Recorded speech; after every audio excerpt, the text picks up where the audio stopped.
Oh, forget it. All right. Well, this is a very special episode here. And by the way, I would like to, before we even start, I would like to thank Ralph M. Rivera. Yes, you know the name. He was instrumental in helping me connect with this guest and invite him on the show. And our guest, we're going to have a big intro, Mike, but Mike Rozett is here from iZotope. I'm going to give you a formal introduction in a second, but let's bring up the energy a little bit here, people. What do you think? Yes, grunting loudly. That's how we start the show. Which is kind of silly. I mean, 205 episodes of grunting really loudly. I mean, okay, maybe that's what makes the show special. Anyway, welcome to the Podcast Engineering Show. I'm Chris Curran. I produce podcasts for a bunch of companies, and I also teach at Podcast Engineering School. And every week on this show, we bring you podcast production techniques on a silver platter. We really talk shop with podcast producers, engineers, and other specialists. Like today, Mike, you're an other specialist today, okay? That's a compliment too, Mike. So anyway, I have a background in audio engineering in the music business. And since entering podcasting about 9 years ago, I noticed a huge lack of audio skills with pretty much everyone in the podcasting space, which is not a surprise because, no one really is formally trained or anything like that. And audio is one of those things where you can kind of wing it a little bit, but it's not, there's so many things that can go wrong. So anyway, that's why I started this show, to help you and everyone else produce better audio. And if you implement the best of what you learn here, your podcasts will sound a lot better and you'll spend less time producing them. Of course, Barry's with me. Barry, I'm just going to say two words, Barry. Mike Rozett. Oh, forget it. That's it, right? We're done. Do we even need to do the episode? All right, well, Mike is here. Mike, thanks for joining us. You're the principal product manager at iZotope, and you head up RX, Dialogue Match, and Insight. And we're going to talk today mostly about RX, but happy to have you here, Mike. Thanks for joining me. Hey, Chris, it's awesome to be here. I'm really excited about it. Let's dive in. Let's talk RX. Yeah, RX, I mean, geez, it's the secret weapon of professional podcast producers, that's for sure. So we're going to talk about RX. I actually listed, and if someone's listening to this who does not know what RX is, by the way, the latest version is RX 8, and it's a suite of tools to clean up and fix bad audio, basically. So, I listed all the modules here. I am gonna go through all of them. There's 47 modules, okay, including DClick, DClip, DS, DHum, De-plosive, De-reverb, Spectral De-noise, and look, there's 47, okay? You get the idea. This is disgusting software. It is so good. It's so helpful because we know, here's the thing, Mike, you probably know this, in the podcasting space, because a lot of people don't know what they're doing, they end up recording bad audio and then they hand it to a producer or an editor like me and we have to fix it. And the best tool out there is RX. So RX 8 is the latest. We're going to spend most of this episode talking about RX because I know a lot of you listening use RX. And of course, for my podcast engineering school program, my students actually get a little discount on RX. So that's nice. So before we get into RX, let's talk about the other two products that you head up, Mike, which is Dialogue Match and Insight. Maybe just give us a brief overview of each one real quick so we know what they are. Sure. I love you, Chris. And thanks for using RX too. That was a lot of kind words. I really appreciate that. Insight's basically a real-time metering suite. So you can use it to see how your levels are, how your loudness is doing, check out your stereo image. There's a flowing spectrogram, which shows you where your frequencies are across your program. And then you can also use it in conjunction with the work you're doing in your DAW or maybe standalone work. It's just kind of a good way to keep your eyes on where your sound is at. And then Dialogue Match, which is pretty new for us, that's actually Audio Suite and Pro Tools only. But what it allows you to do is take the sonic profile of a track. Let's say it's a track that you think sounds great. Learn that profile and then apply it to another track. So it picks up the EQ and the ambience or the background and the reverb of your target or your desirable track, learns all that stuff and allows you to apply it to another track. So it's a good way of matching. A lot of dialogue editors use it. You could use it in podcasting for sure as well, just to take, again, desired sound and copy it and paste it over onto something that has less desirable sound, for example. So that's sort of the quick and dirty on those two. Right. Yeah, the dialogue match I can see, like for videos and film and everything, where you're overdubbing voices, and then you need that overdub to match the original. Mm-hmm. So that's I think probably the main use for it, right? That is exactly right. Yeah, it was truly made for dialogue, for TV and film. But as you probably know from using RX as much as you do, we use dialogue a lot, but it really doubles for speech or for spoken words. So anytime you see dialogue in there, you know you can use it for speech. So stuff like that works for podcast. It works for, editing interviews, documentary material. It's that kind of stuff. But this one was truly made for our friends in the TV and film dialogue editing world. Right. Yeah, I guess in podcasting, you wouldn't really ever need dialogue match. I mean, except in a rare case, maybe. But yeah. All right. So let's move on then to RX. So RX, I mean, I've been using it for, I don't even know, 3, 4, 5 years. Maybe 4 or 5 years. I think I started with RX5, so I don't know what. Do you put out a new version every year? No, we don't do that. This last one, I think it was about 24 months, 2 years between RX7 and RX8. Oh. We're usually around a year and a half. So we're always working on new stuff, but there's been a little bit of a lag between, each version. And sometimes it's great because people are really excited for the next version, and sometimes people are like, hey guys, where have you been? Where's the next version? Get me some new processing. So we kind of have to balance that out a little bit. Right, that makes sense because, things get improved, and you introduce new modules, which for RX8, there's a new module that is very applicable to podcast production, and that is the Spectral Recovery, which sort of rebuilds or I shouldn't say rebuilds, sort of adds back in some of the clarity that has been lost due to bad encoding. Like, for instance, if people record using Skype or using Zoom, those are two of the worst sounding platforms you can use in terms of audio. And the Spectral Recovery module in RX8 can actually add back in some clarity to those nasty sounding recordings. So that's new for RX8, and I've used it a couple times so far, and it really works well. What can you tell us about the Spectral Recovery, Mike? I'm glad to hear you're using it, Chris. It's really one of those pieces of processing that is secretly using artificial intelligence under the hood. So it's using pretty sophisticated programming. But the idea is that it learns from what you already have and then takes a look at the area that's empty and recreates what should be in the empty area. So if you've got, voice over IP recordings, as you mentioned, that are pretty compromised, there are sometimes, issues where there's basically, if you looked at this, looked at a waveform or looked in the spectrogram, which folks have used, who have used RX are familiar with, you can see there's basically a flat line. There's a ceiling to the material that comes in. Sometimes it starts at, or I should say stops at 4K or 6K or 8K. There's nothing beyond that hard stop in those frequencies. So Spectral Recovery goes in and just takes a listen, or I should really say takes a look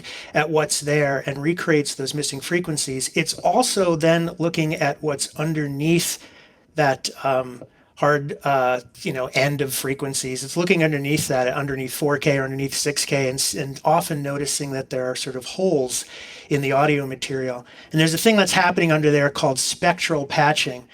So it's recovering the high end, that's the spectral recovery part, but also there's this patching thing that goes on where it looks for gaps and missing audio that's often associated with compression and things like that, and fills those in below the audio that it's recreating. So it's really doing two things at the same time. And it's the first time we've done this, so we're looking to see what else we can do in this area down the road, because nobody has said to me that there's only one or two little problems that they want to fix with voice over IP. I mean, we keep getting requests like crazy about what can you do about digital dropouts, and what can you do about the low end, and can you do things that add more warmth without me having to go back and do EQ and stuff. So it's kind of a new area for us and a new beginning. But people are using it like crazy now because everybody's recording remotely, whether it's voiceovers or interviews or podcasts, and everything comes in compromised through things like Zoom and Skype, et cetera. So that's new for us, and there's definitely more we want to do with it going forward. That's great. Yeah, and I love how you're so you put it so nicely. Audio that's been compromised. Yeah. Great. Meaning, translate that, it sounds like absolute garbage, basically.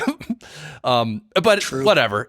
Look, if people can connect and record, that's the important part, right? And then if professionals like me and others can use the spectral recovery, for instance, to make it sound quite a bit better, then that's good. It's good. Sometimes, Mike, I can come off like I'm, high on my high horse about audio quality, but I'm really not. Like, I'm just using that as a standard, right? To measure things by. So when something sounds like garbage, I have to say it sounds like garbage. And if there's a way to recover it, then we'll use that. So, yeah, garbage is a technical term. And, in this job, I cannot tell you how much, I'm just going to be honest, god awful audio I've listened to. And we ask for that. We gather that. I mean, we have, buckets and buckets and hard drives full of terrible sounding audio, because that's what we learn from, right? So we take actual people's experiences, things where the cable was loose, or, the microphone got dropped, or, something like a strong wind blew in from the north, right, while somebody was talking and blocked out part of what they were saying. Like, we just thrive on god awful audio because that's how we learn what to fix and how to make things better. So yes, I too have listened to lots and lots of garbage audio in my life, and it never gets old, actually, with the idea being that you can fix it and help people with it. That's the goal. Right. So you probably have a team of engineers sitting in a room that are just literally experimenting all day. Is that true? That's basically true. There's also a lot of things it takes to keep software running, which is not the glamorous parts, like making sure that you're always chasing down bugs and supporting different hosts and software. But we have an R&D team, and it ranges from folks who are true audio PhD types who are literally looking for the next algorithm or the next kind of software, or the next approach to fixing audio or improving audio. And then there's folks who are writing the software, the developers, and they kind of bridge the gap between the research and the kind of stuff that I'm saying to them, hey, customers need your help with, they need something like spectral recovery. How do we build that? And so folks are always working on creating new processing and fixing old features and improving things. And it's an interesting group of people too, because a lot of the folks at the company are also really high-end musicians and artists. So a lot of folks that went to music school and then also got into computer science. And so one of the people you're working with who's working on a particular thing for RX is also somebody who's mixing an album when they're not in the office. And then there's a lot of DJs and people who perform, acoustic instruments, electric instruments. I mean, it's the whole range of things. And so when those folks create something, they literally then take it home and try it out. And they're the toughest critics. They come back and they say things like, we're not even close with this, or we've got to push this further. So the internal folks plus customers all kind of contributing to where we're going is kind of the atmosphere at iZotope. And it's I got to be honest, it's really fun. It's really rewarding to work with people like that, most of whom are far smarter than I am and have a much better connection to the art where it kind of matches up with software. That's kind of a fascinating place to be. That is really cool. And guess what just happened while you were talking? There's literally a woodpecker pecking on my house, right? Can you hear it? Yeah. So you may be using RX after this. Oh, wait, I'm going to go scare him away. Hold on. Get out of here. Fly away. Oh, man. Well, we actually named the woodpecker around our house. His name is Walter, so we know Walter. He's a nice woodpecker, but he's never done that in the middle of an episode. Start literally 6 feet from my face, start making a lot of noise on the house. But anyway, so let's go through. Is he back? Oh my God. All right. Hold on, Mike. Hold on. Sorry, Mike. Hold on. Okay. I hope he doesn't come back. All right. Hold on a second. Let me make a note. Note, woodpecker. Mike, do you have a de-woodpecker module for me? We don't, but I get all kinds of requests for de-bird processing. I mean, there's ways to deal with that, as you well know, through sort of spectral repair and things. But people are really like, could you set that up so I could just hit a button and the seagull just gets pulled out every time, or the crows get pulled out? I mean, I've literally gotten requests for that. Also de-car, know. DCAT. There's all kinds of requests about trying to get that stuff out and very, very specific. So you can hit a button, it sweeps through and takes it out. So yeah. Anyway, woodpecker would be a very specific one. Yeah, and when we were at Podcast Movement in Philadelphia a few years ago, a bunch of us were walking down the street and we walked by this work site and we're walking by and all of a sudden this guy starts jackhammering like 30 feet from us. And because I thought it was funny, I pulled out my phone and started recording. And I was like, hey, we're here with Steve Stewart, because me and Steve and a bunch of other people. And we're like, yeah, we'll get rid of this in post. We'll use RX. It'll take this out. And me and Steve separately tried RX on that piece of audio. But I mean, it was, you can't fix that. It was literally a jackhammer. It was way louder than our voices. But it was fun anyway. So, all right, other modules. Okay, so let me just say that the breath control module, I don't use that often, actually, the breath control. One of the things with the breath control is I found it a little hard to dial in the right amount of breath control so that it took out the breaths nicely or reduced the breaths nicely.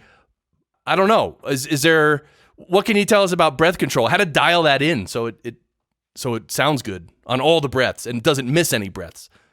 Yeah, I'm going to give you a really honest answer, which nobody does when they're being recorded. When you are working with processing that does things like this, that goes after, for example, breaths, or even in some cases, mouth clicks, you're always running the risk, or you're always in that space, that trade-off space from I'm removing something that's bad, right, or objectionable, to this is getting too close to the material that I want to retain. And breath control is tricky because breaths are often very close to parts of speech that you would want to retain. The trick with breath control, or my view on how to get the best results, are to go in and do some settings. Just, you can even just grab a preset. And actually, as a quick aside, you've probably taught this to your listeners and your students, but all of just about everything in RX comes with presets. And if you're new to the software and you're trying something out for the first time, select a part of audio that you're working on and look at the presets and see what they say. And they're generally written by our sound design team to be pretty user-friendly. So try one out, first of all, as a starting point. And if you look under breath control, I just pulled up while we're talking, there's something called gentle breath suppression. There's heavy breath. There's even something called podcast interview in there now. Select one of those, take a listen to it, and see initially how it sounds. The other trick, specifically with breath control and a few of our other processors or modules, as we call them, you can output, in this case, breaths only. And if you do that on preview mode and you start listening back, you will hear when it's catching a handful of breaths, you'll hear when it's catching a lot, and then you'll hear where it's catching breaths in addition to spoken material or material you want to retain. Right. And that's one of the best ways I always tell people to fine-tune breath control, and you can do similar things with like a mouth declick. Just click on the output and listen. And if you're getting, typically the thing to look for is tonal material. If you're getting tonal material or something that sounds like part of a voice or a syllable or part of a section of speech, you've gone too far. Back your levels off, and that's probably a good way to go. But it is tricky with some of these modules because they are looking to chop stuff out, and when you chop too aggressively, with great power comes great responsibility. If you chop too aggressively, or your sensitivity is too high, you really will start pulling things out. So you have to fine tune a little bit, and breath control is one of those where I've heard it work phenomenally well on material, and then I've heard it work not as great as we would like. So we're always kind of trying to make these make the processing better, but be a little careful with this one because it can take good stuff away if you're using it too hot, for example. Right. Yeah, too aggressively. But I love that advice of using the there's a little box you can check, says monitor, what is it? Monitor the This one says output breaths only. That's it. Yeah, output breaths only. And like you said, some of the other modules have a similar button, but that's a great way to actually hear what it's removing. And that's great. Okay, let's move on to the DClick module, which back about 2.5, 3 years ago, I think Zencastr had like several months where almost every single recording from Zencastr had a million nasty clicks in it. And DClick basically saved my skin like a million times.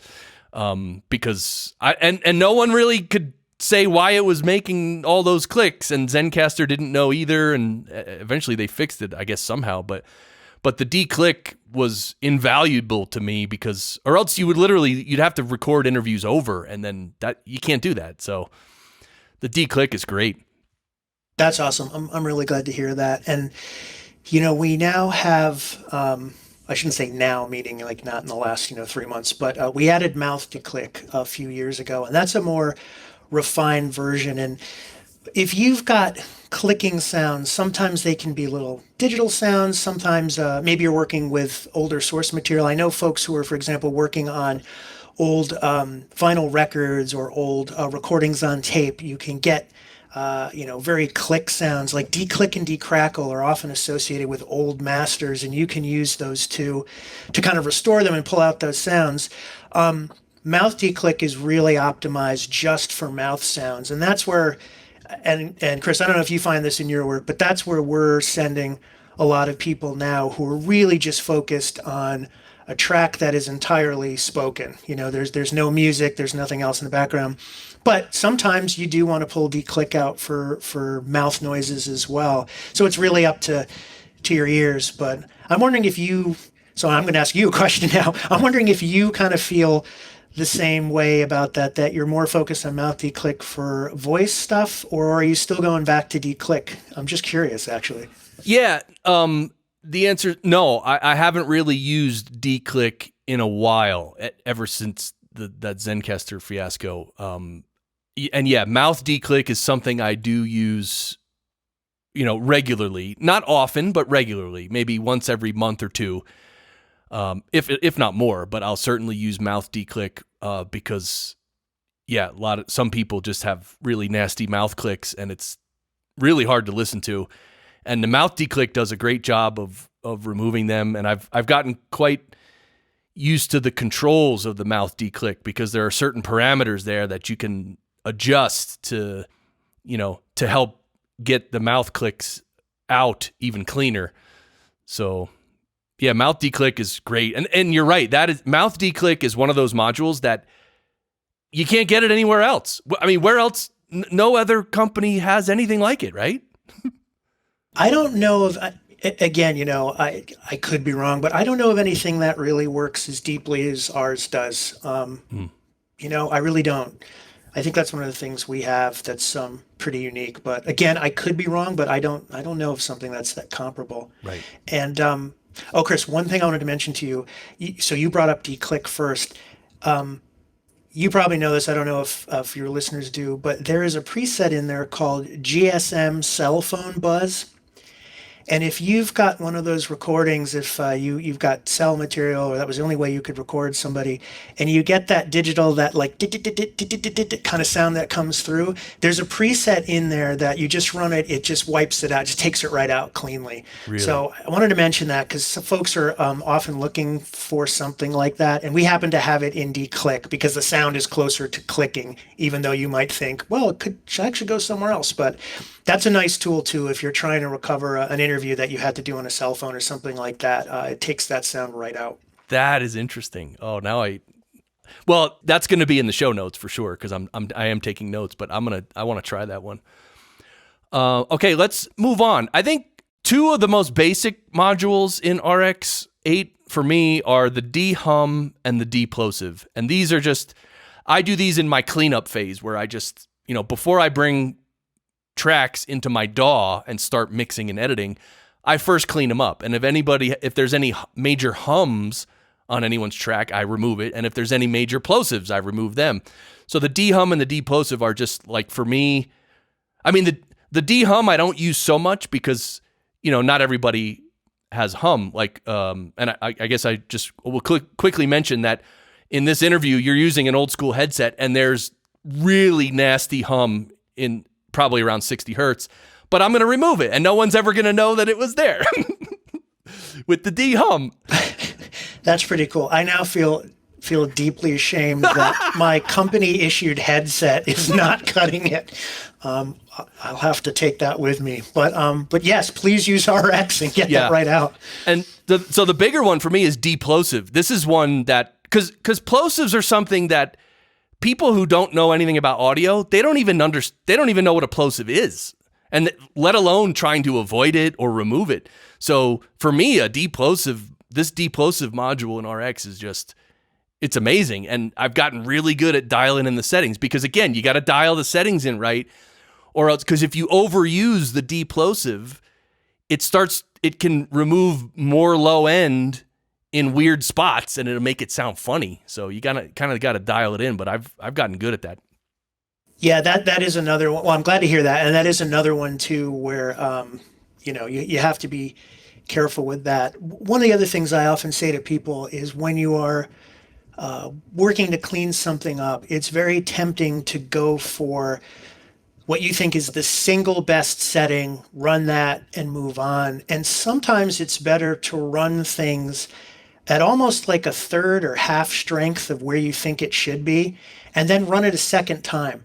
So to do multiple passes of a weaker level or a lower level of the processing strength.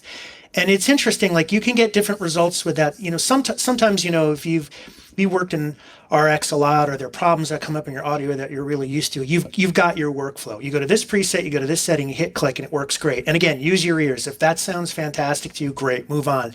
But if you're not totally happy, if you think you're getting either something that feels too strong, or when you set it to a very low level, it's too weak and you're not finding a happy medium, try running something 2 and sometimes even 3 times. One of the folks who developed Mouth DeClick said that if you run it at a lower pass, it will take out a whole level of clicks. And again, you can output the clicks and hear what it's doing. It won't have caught everything, but it will get a lot of the big ones. Sometimes when you clear out a level of noise, like you pull the clicks out, there are other clicks that are suddenly audible because they were underneath. And if you do a single pass and you walk away, there may be some stuff that's underneath. So you can kind of balance between how heavy you want to go, how light you want to go, multiple passes. And sometimes it gives you a little bit more room if you lay back and run it 2 or 3 times than if you tried to get it all in the first pass. So we always tell that to people too. That gives you a little bit more shading. Like you can get a little bit more finesse, especially if you've got something that's difficult. Like if you can't just fix it on your first couple of pads. So just wanted to share that as well. Yeah, that's really good. I appreciate that. Very good advice. Especially, the more sensitive the material is, like, because you think a lot of podcasts, it's just people talking, which is great. And if you make a production mistake, like if you take out a little too much plosive and it sounds weird in a couple spots, it's not a major deal. But for instance, if you were working on a movie, that's going to be this blockbuster movie, then you would really want to spend a lot of time making sure that you clean up the audio so that no one ever knows that you even cleaned it up, right? You need to get it perfect almost. So in those cases, yeah, that's great. All right, next module is De-reverb. And there's also the Dialogue De-reverb. I think mostly to get rid of reverb, I just use the De-reverb. I don't use the Dialogue De-reverb. Is there a major difference there? Yeah, there is. The De-reverb's been around longer, and the Dialogue De-reverb, that's also using artificial intelligence in the background. That's probably our most sophisticated. Anything that we've used. Well, let me digress for a sec. So people have heard the term artificial intelligence, right? And there's a subset of that called machine learning.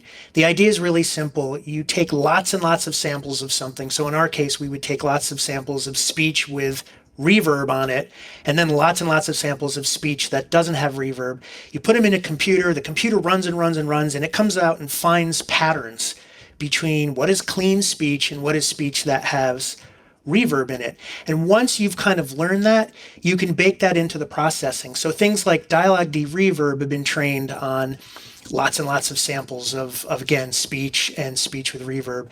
Dialogue Isolate, same thing, speech and lots of speech with noise. So when you bake that stuff in, you get really, really sophisticated control over pulling the dialogue or the speech away from the thing that you don't want underneath, whether it's, again, reverb or whether it's noise, basic background noise.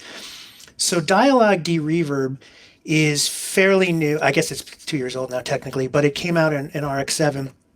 And that's our sort of most sophisticated way of pulling speech away from room sound. But it's only optimized for that, right? It's only trying to do that. Whereas when you're using De-reverb, you can use it on speech, but you could also use it if you had, for example, if you were using effects in your mix and you had recorded something and there's too much room sound, you could use that to kind of balance it.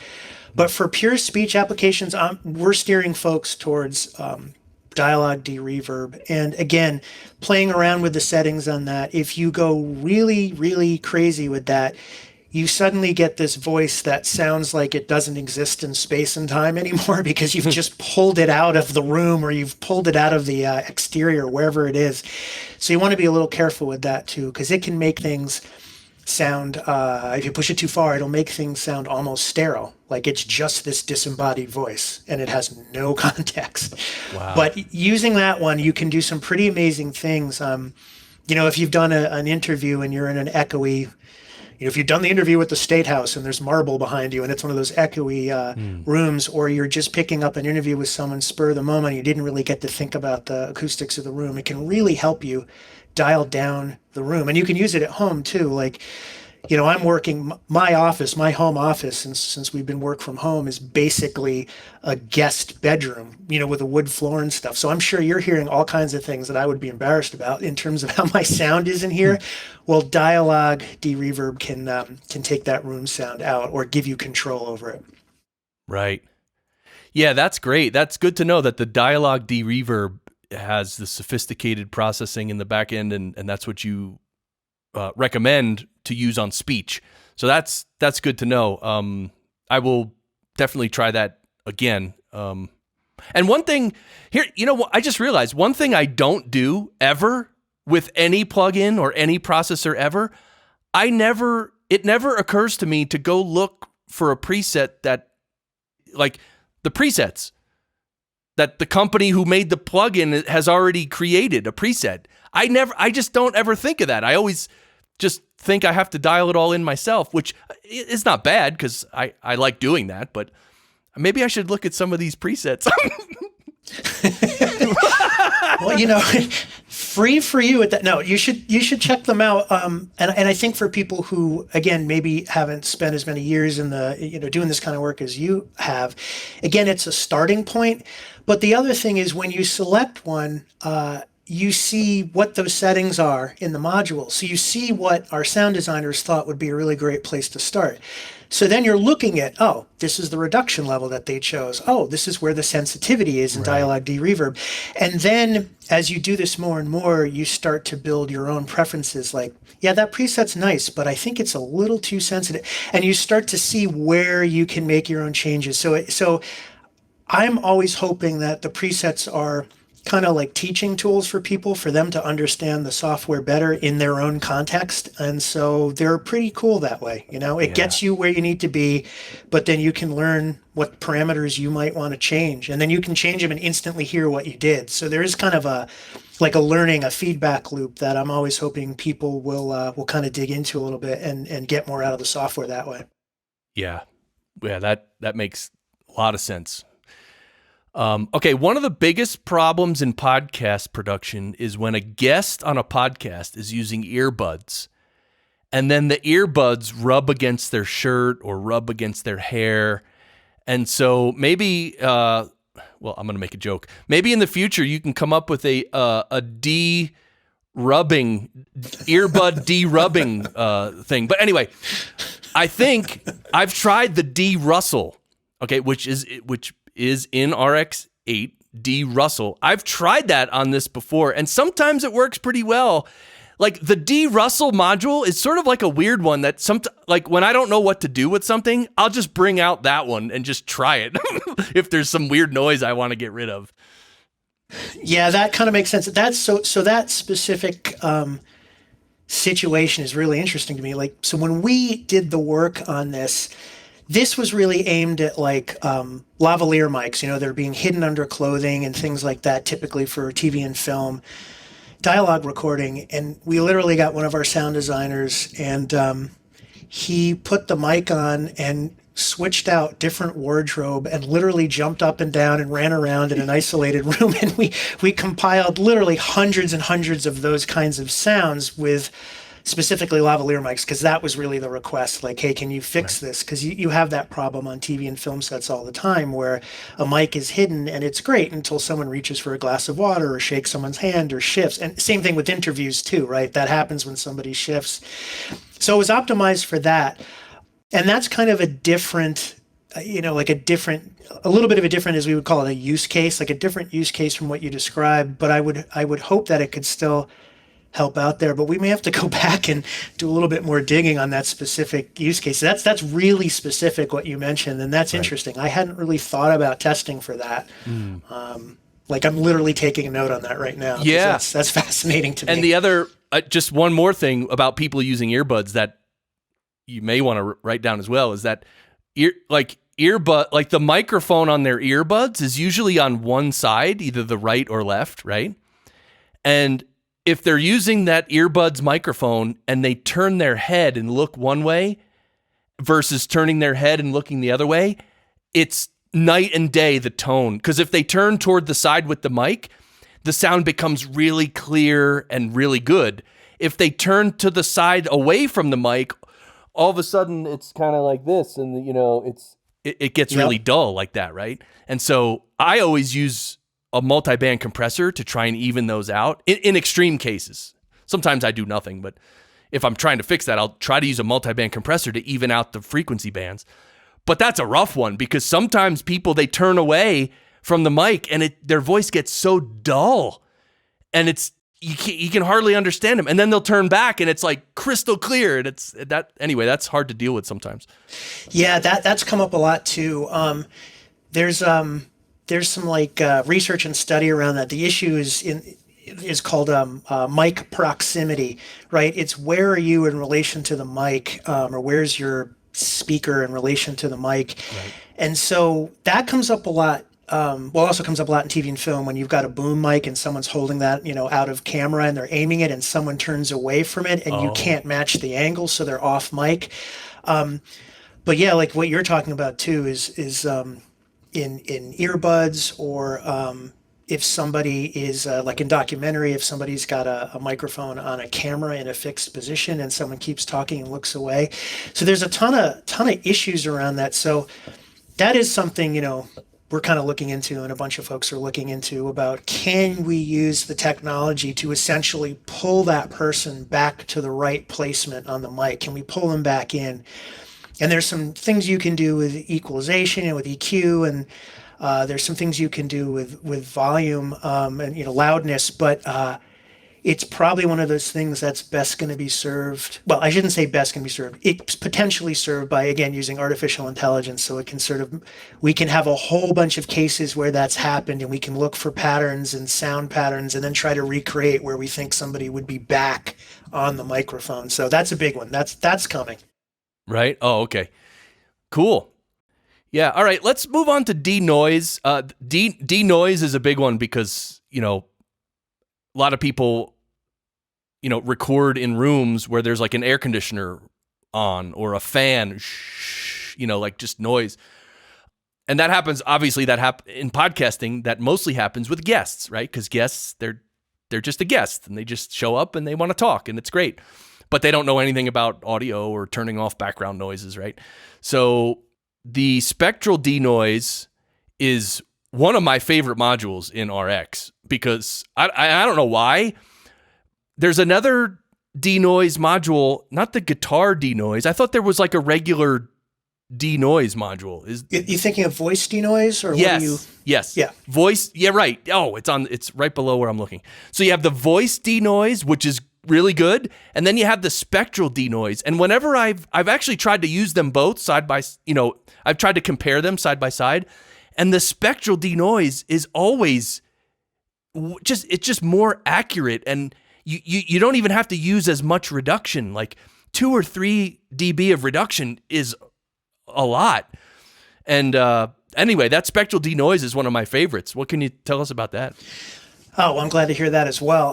What's nice about spectral denoise, what I like about it is you can really use it to fine-tune your specific noise situation. So, we were just talking about presets and stuff before. Well, here's an example where getting a custom reading of your noise is really, really important. So you can find a section that's, in between speech or quiet, or a section that's essentially just has the noise and doesn't have the speaker.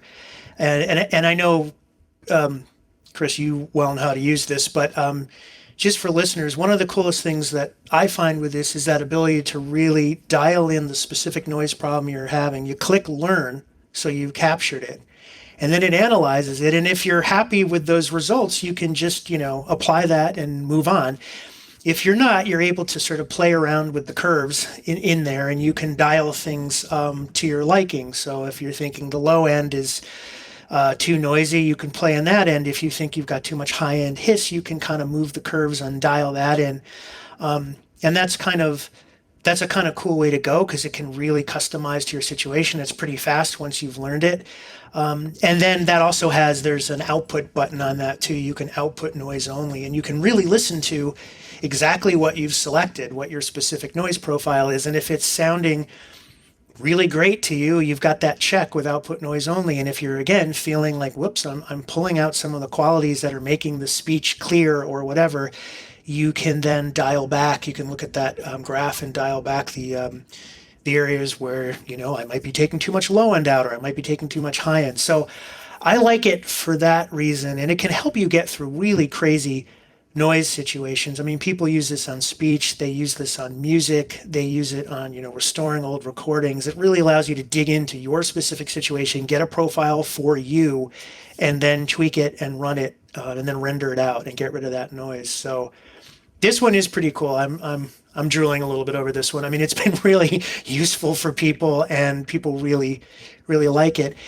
And then the one other thing I would point out is there's basically the default noise, which is essentially, the default noise removal and spectral denoise, where you learn the profile, you learn a section, and it captures that noise profile.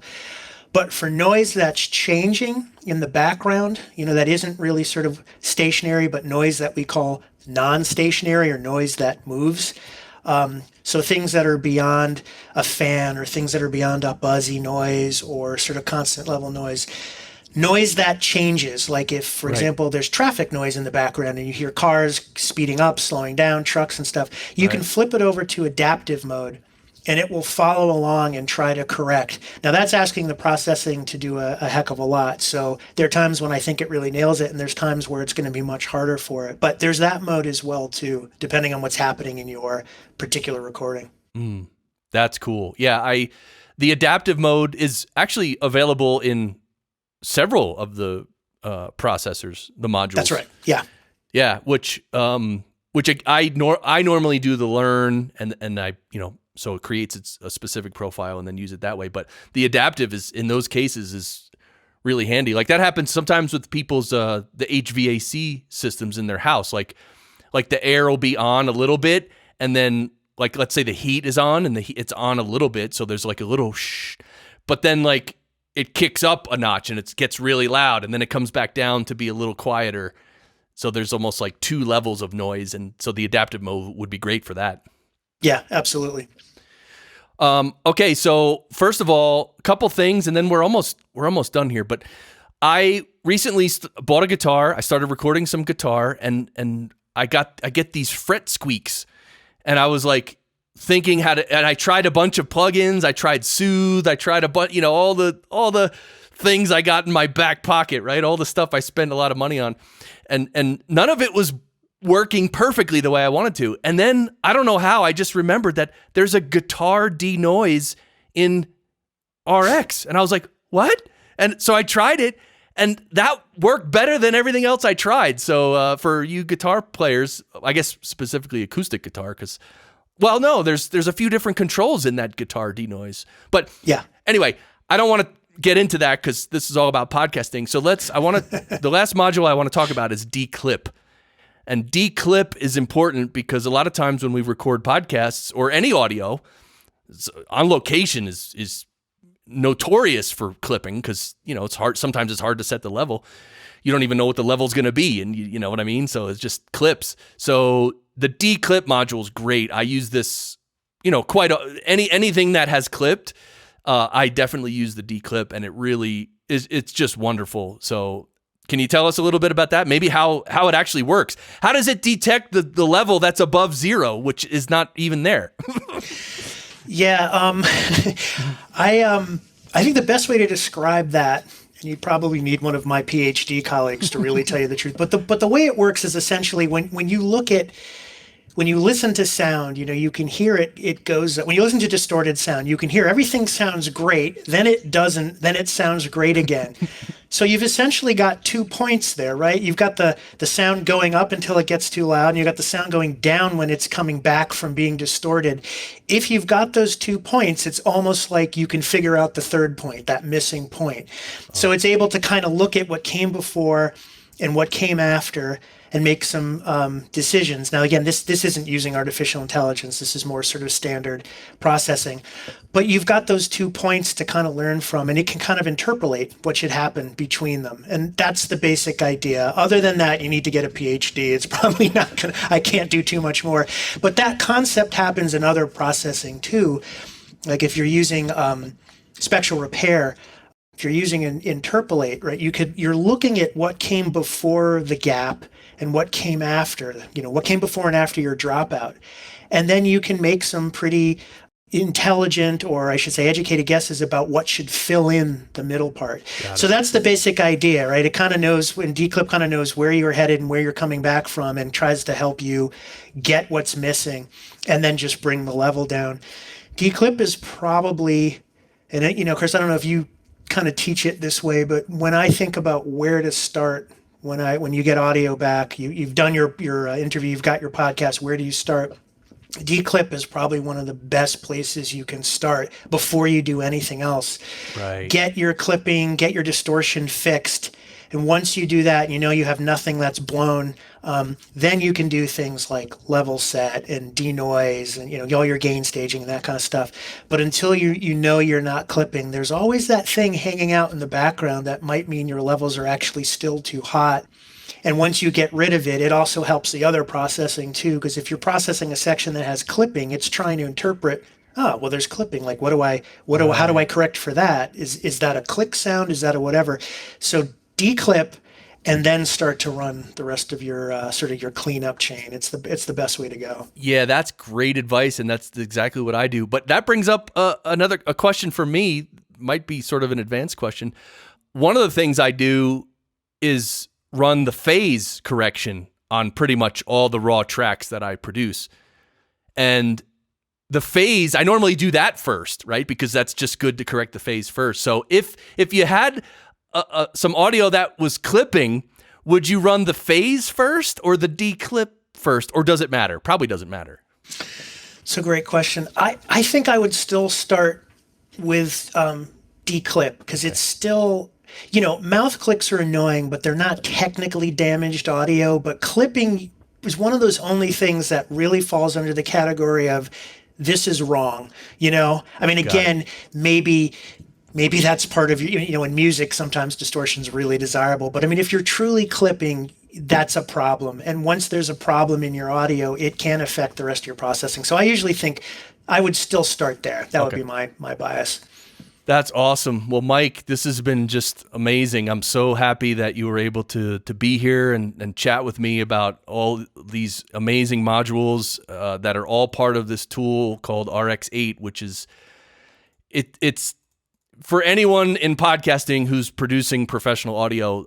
I don't know. I don't even know how you could get by without RX8. I literally don't know. I don't know how you could do it without RX8. So thank you, Mike, for being here today.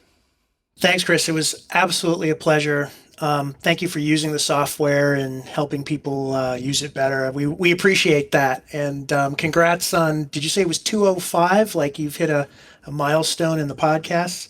Well, it's episode 205. The milestone was 200, but by the way, Mike, if you haven't listened to episode 200, I asked people to send in the worst quality audio they could possibly muster just because I thought it was funny. I still think it's funny.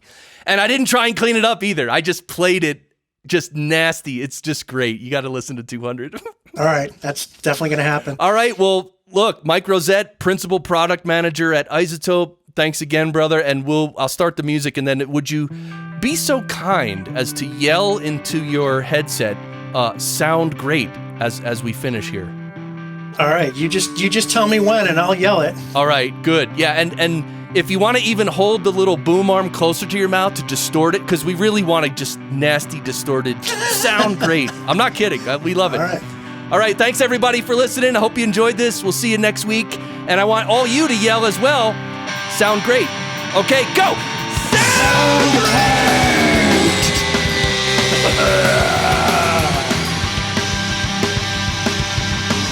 Walk away from me where you can't play that part so well. Why do you play it out on me now?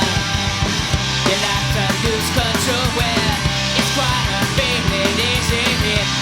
They're floating, drifting down now. You tell me that you found something better. How should I respond to that? It's a lie. I don't wanna hear it.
Does it mean it's still the same? You're pushing me away. You worked your theories now where you're getting worked up on your now. You work your way around somehow now. Yes, it hurts me now where that you don't talk to me now. Now that these words have split apart now. You tell me that you found something better. How should I respond?